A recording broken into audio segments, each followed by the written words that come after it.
കഴിഞ്ഞ ഒരു വർഷമായിട്ട് അമ്മ കൂടെ പോയതിനു ശേഷം ഒരു ശൂന്യതയുണ്ട്. പിന്നെ പുസ്തകങ്ങളും യാത്രയും അങ്ങനെ അങ്ങ് പോകുന്നു.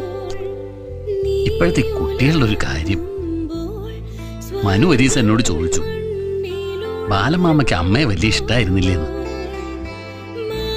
ഞാൻ അങ്ങോട്ട് വല്ലാണ്ടായി. എങ്ങനെ അറിഞ്ഞാവോ? അയാള് വളരെ ഫ്രണ്ട്ലി ആയിട്ടാ ചോദിച്ചത്. അന്ന് ഞാൻ ഒന്നാമത് തീരെ ചെറുപ്പം, മനസ്സിലുള്ളതൊന്നും ആരോടെങ്കിലും പറയാനുള്ള ധൈര്യമില്ല.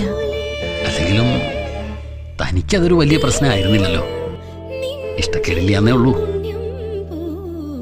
എന്റെ മനസ്സിൽ മാത്രമായിരുന്നു അതൊരു വലിയ ഇഷ്യൂ. സ്വന്തം നില എന്താന്ന് ആലോചിക്കാണ്ട് സ്കൂൾ മാഷായ മോന് വേണ്ടി പെണ്ണ് ചോദിക്കാൻ വന്ന ഒരമ്മ. തന്റെ അച്ഛനെയും ഏട്ടന്മാരെയും കുറ്റം പറയാനും പറ്റില്ല. ചേരേണ്ടതിനോടല്ലേ എന്തും ചേർക്കാവൂ. ചേർച്ചക്കേടൊന്നും